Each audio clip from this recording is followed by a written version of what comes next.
تو ہم میں سے کتنے لوگ ایسے ہیں کہ جن کو سمجھ میں آ رہا ہوتا ہے کہ یہ اللہ پاک اس کلام کے ذریعے ہم سے کیا بات کر رہے ہیں؟ ہمارے ایک دوست ہیں، میں پرائیویسی کی وجہ سے ان کا نام نہیں لیتا،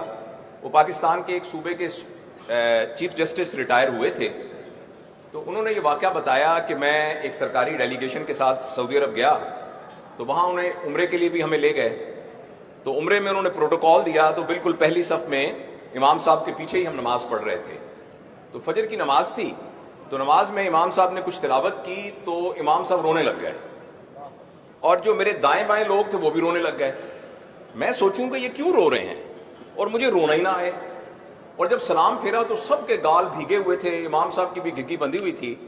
مجھے بڑی شرم آئی کہ مجھے تو رونا ہی نہیں آیا، پتہ نہیں کوئی ایسی کیا خاص بات تھی۔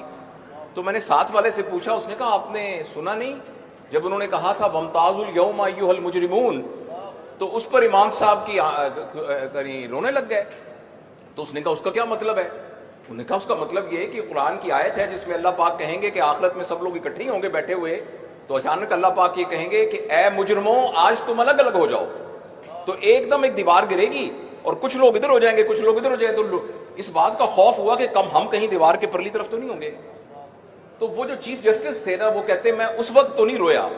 لیکن اپنے کمرے میں آ کے میں نے دیوار پہ سر مار مار کے رویا کہ میں نے قانون کی اتنی کتابیں پڑھی ہوئی ہیں،